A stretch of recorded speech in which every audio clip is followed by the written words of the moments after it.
बिस्मिल्लाहिर्रहमानिर्रहीम। अस्सलाम वालेकुम। मैं हूँ आपकी आमना खाला। क्या हाल है आप सबके? उम्मीद है आप सब खैर खैरियत से होंगे। मैं भी और मेरी फैमिली भी अल्लाह के हुक्म से और आप सब की दुआओं से खैर खैरियत से हूँ। मेरी गुजारिश है कि आप सब मेरी वीडियो देखने वाले मेरी कामयाबी के लिए दुआ करना और मुझे सपोर्ट करना। मेरे चैनल को सब्सक्राइब करना ना भूलें और मेरी वीडियो को लाइक और शेयर करें। शुक्रिया। और मेरी दुआ है कि मेरे देखने वाले जहाँ जहाँ भी मेरी वीडियो देख रहे हैं सलामत और खुश रहें और फूलों की तरह मुस्कुराते रहें। आमीन। इसी दुआ के साथ मैं आज एक नई रेसिपी के साथ हाज़िर हूँ। हमारी आज की रेसिपी है मकई की रोटी और मिक्स साग। उसमें 3 किस्म के साग हैं, मेथी, गंदल, कड़ान, जो अच्छी तरह मैंने पहले साफ़ करके धो के उसको मैंने उबाल दिया है, गला लिया है, अच्छी तरह गला लिया है। उसके बाद लंगड़ी में भी कूटा जाता है, लेकिन मैंने ग्राइंड मशीन में ग्राइंड किया है कि इस तरह दादरा नहीं होता, बारीक हो जाता है जी। उसके अलावा साग में डालूंगी जो अशिया हैं, उसमें ये 1 इंच का टुकड़ा अदरक और 5 जो है लहसुन और 2 हरी मिर्च, वो मैंने पेस्ट बना दिया कूट के। और थोड़ी सी मैं 1 चम्मच धड़ा मिर्च भी डालूंगी, इसका भी जायका अपना होता है और कलर भी देती है। और उसके अलावा ये नमक है, ये भी 1 चम्मच आस पे ज़रूर जाएगा। 2 टमाटर हैं, ये मैंने बारीक करके काटने हैं, अभी काटे नहीं हैं। और ये हरा प्याज, इसकी भी खुशबू होती है, मैं डालती हूँ। और ये आयल हंस पे ज़रूरत डालना है। अब साग पकाऊंगी तो मैं आपको सारी उसकी रेसिपी बताऊंगी। उसके अलावा मैंने मकई की रोटी भी बनानी है।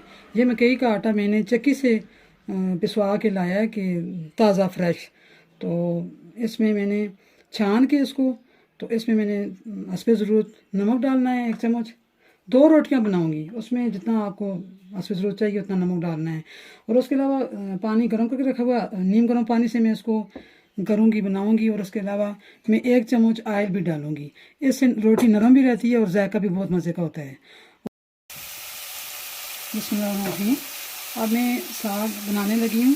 इसमें वो जो हरा प्याज मैंने काटा हुआ था बारीक करके, तो चूल्हे पे कढ़ाई रखी, उसमें डाले 3 चम्मच मैंने चाय के आयल के डाली हैं, तो उसमें मैं भून रही हूँ।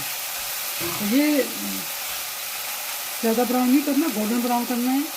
उसके बाद ये इसमें जाएगा लहसुन अदरक का पेस्ट और हरी मिर्ची। अब ये गोल्डन हो गया, इसमें मैंने ये अदरक और लहसुन का पेस्ट डालना है, इसको भी हल्का ब्राउन करना है। और साथ ही हरी मिर्च मैंने कूटी हुई थी वो भी डालनी है। और उसके साथ ही मैंने 1 चम्मच नमक डालना है।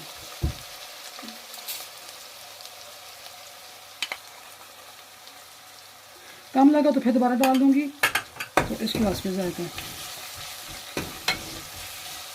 और साथ ही मैंने धड़ा मिर्च थोड़ी सी, आधी चम्मच।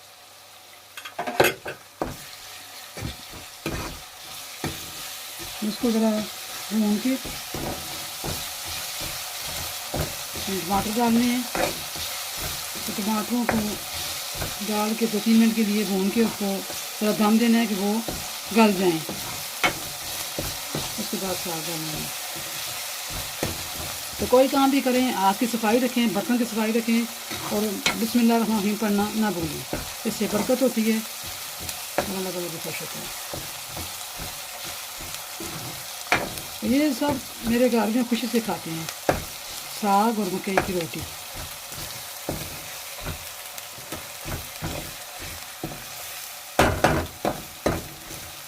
ये अब मसाला मेरा तैयार है। अब इसमें मैं टमाटर डालती हूँ। ये रेसिपी मेरी बड़ी मज़े की होने वाली है। तो ये 3 किस्म के साग हैं, सब सागों का अपना अपनी जगह पे मज़ा है ना। मैं तो खाती रहती हूँ, जो भी खाता है तो बहुत तरीके करती हूँ। तो आपके साग का जायका बहुत मज़े का होता है। आप कैसे पकाती हैं, कौन सा साग पकाती हैं? तो ये मैं 3 साग मिला के और जो हरा प्याज है इसको भी साथ शामिल करती हूँ। वैसे साग में प्याज की इतना जरूरी नहीं होता डालना। अदरक, लहसुन, हरी मिर्च, टमाटर और ये बाकी मसाले भी जो भी होते हैं, तो मैं हरा प्याज भी डालती हूँ।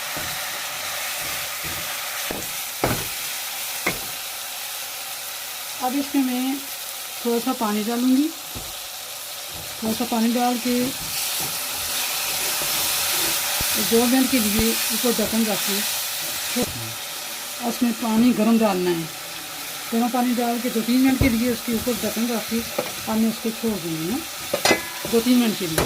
ये फिर अच्छी तरह पक जाएंगे ना, उसके बाद साग डालूँगी। बिस्मिल्लाहिर्रहमानिर्रहीम।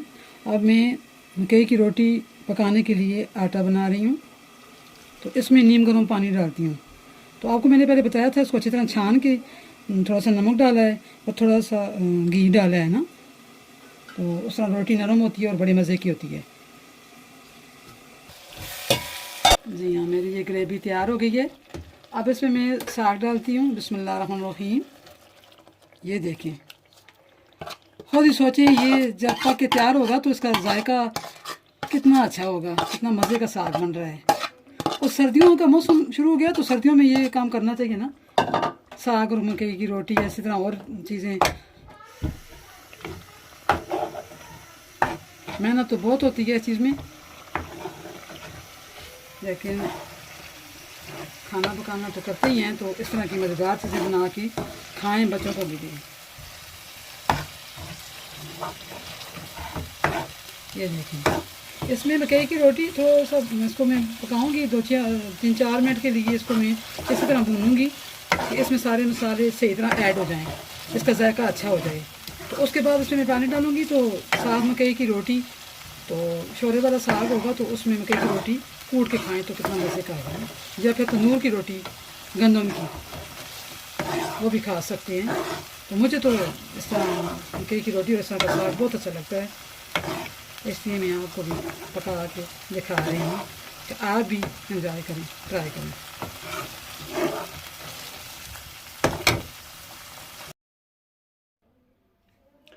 हाँ जी, तो साग को मैंने 5-6 मिनट के लिए मसाले में भून के फिर उसमें हस्ब ज़रूरत गर्म पानी डाल के 5 मिनट के लिए पकाया है। फिर उसको चूल्हे से मैंने उतार दिया है, तैयार हो गया है। अब इसको मैं टेस्ट करने के लिए चेक कर रही हूँ कि इसका टेस्ट कैसा है। तो मैं आपको अब चेक करके बताती हूँ कि मेरी मकई की रोटी और साग कैसा पका है। बिस्मिल्लाहिर्रहमानिर्रहीम।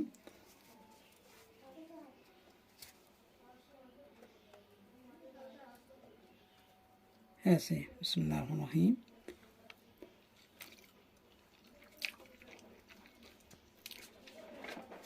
वाह जी वाह, माशाल्लाह माशाल्लाह। यकीन करें, ज़बरदस्त मेरी साग की रेसिपी तैयार है। बहुत मज़े का साग बना है। आप भी इसी तरह पका कर खाएँ और कमेंट में मुझे ज़रूर बताएं। तो इसी रेसिपी के साथ इजाज़त चाहूँगी, फिर मिलूँगी एक नई वीडियो के साथ। तब तक अपना बहुत बहुत ख्याल रखना और मुझे दुआओं में याद रखना और मुझे सपोर्ट भी करते रहना। शुक्रिया। अल्लाह हाफ़िज़।